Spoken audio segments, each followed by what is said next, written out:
So the vision board is on your wall. You're doing the affirmations, you're going to yoga, you're meditating, and it's just not happening. Or maybe you set the goal and it's smart. It's specific, it's measurable, it's achievable, it's relevant, and it's time-bound. But it leaves you feeling flat. Today we're talking about creating a compelling vision for your life. I'm talking about the most common mistake goal setters make and why it's going to stop you from achieving that goal every single time. I'm also sharing my vibrant vision framework. Follow this framework and you'll create a vision that lights you up. More importantly, you'll have the key ingredient that will bring your vision to life. Let's get started, shall we? Well, hello, beautiful people, and welcome to the Project Joyful podcast. I'm your host, Tracy Tutty, your medical herbalist and high performance coach. So, hey, Project Joyful isn't just about being happy. It's about consciously creating a life you love. It's about remembering how to reconnect with your soul-centered joy. You know, that joy that comes from doing what you love, from living on purpose, and from being in a life that allows you to experience deep joy moment by moment. So hey, let's get started, shall we? If I asked you what your heart's desire was, what you really wanted from this life, could you tell me? When I ask this question, most people give me the list of what they don't want. When pressed, they struggle to come up with what they do want. But it's not your fault, you're not broken. It's biological. Humans are hardwired to avoid and escape pain. But here's the rub. Your mind doesn't distinguish between positives and negatives. Let me give you an example. Don't think about a pink elephant. What did you just do? In order to not think about a pink elephant, you first thought about one. So if you're thinking about what you don't want, your problem-solving brain is thinking about how to get you that. Are you living paycheck to paycheck? I guarantee that's on your mind a lot of the time. Even though you're thinking, well, I don't want to live paycheck to paycheck, your mind receives and acts on you living paycheck to paycheck. It's tricky. So what does this have to do with creating your vision for success? When you create your vivid vision for success and fulfillment, you lay the groundwork for tangible achievements and abundant experiences in the coming year. Miss a few vital ingredients out, and that cake falls flat on its face, leaving you with a bad taste in your mouth. So let's go through that framework together. Now, the foundation is set in clarity, not just on what you want, but also the why. What will that achievement or experience create for you? Notice I said create, not bring to you. Focus on things bringing you stuff or feeling a particular way, and you're creating from the space of lack or I don't have it. And thinking of our pink elephant, what does your mind do with that nugget? Well, it brings you more. More to affirm that you don't have it. So don't create from the perspective of striving, fixing, correcting, or making good on. Begin with how you want to feel. When we're at the end of our life looking back, it's the experiences and feelings that those experiences generated that signpost our contentment and how complete we feel. So start there with your vision. What are the feelings that you want to signpost this coming year? Here's some of mine to get your juices flowing. Joy, peace, ease, rich in time, money, health and relationships, freedom. What are yours?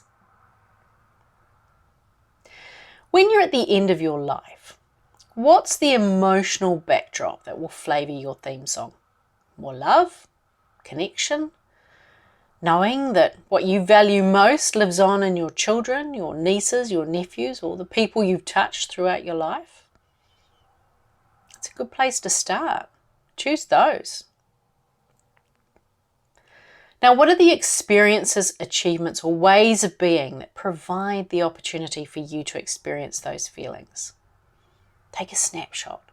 Feel them. Notice what you're doing. Who are you with? How are you being?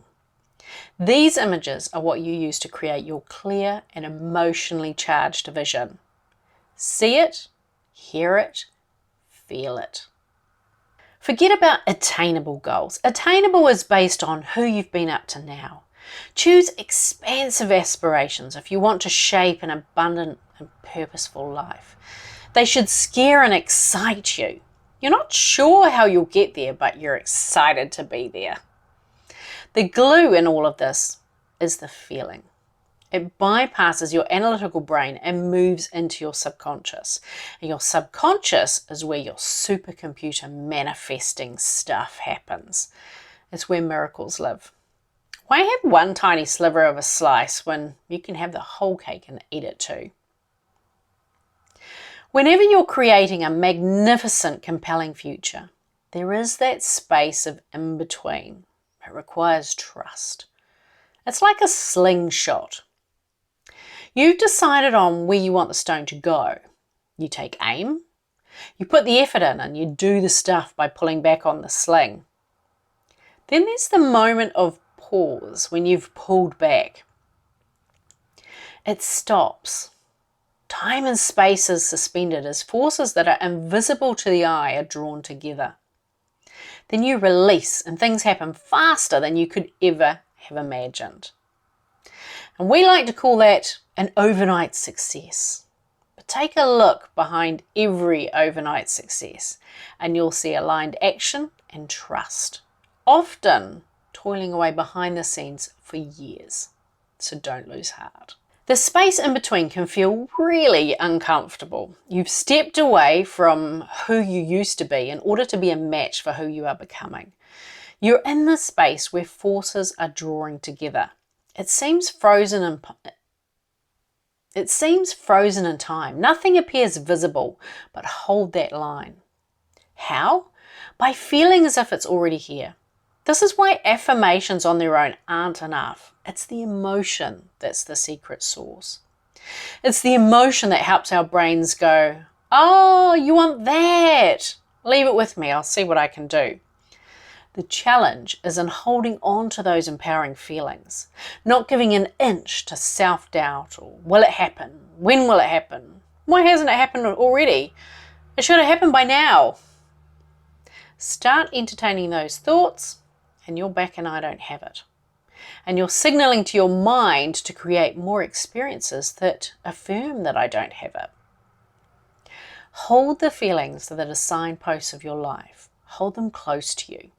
Feel them. Carry them with you. Then mentally rehearse the experiences that are providing you with the opportunities to feel those feelings. Notice what you're doing when you mentally rehearse and go do that. Be open to those intuitive nudges. If you wake up with a thought, act on it. That's your supercomputer in action. Just as an artist paints a vibrant and detailed canvas, give yourself permission to paint your rich, abundant, purpose-led life into being. And if you're curious about whether you've got the necessary ingredients together to deliver on your goal, find out how likely you are to achieve that goal with our Action Indicator quiz. The link's in the show notes. Sending you lots of love. Bye for now. Hey, thanks for listening to today's podcast. Can I ask you a favour? If our conversation spoke to you today, could you please take a moment to leave a 5-star review? Your review will help people discover this podcast, and together we can create a world where there's even more love and more laughter. And if you want to hear more from the Project Joyful podcast, just click the subscribe button. Bye for now.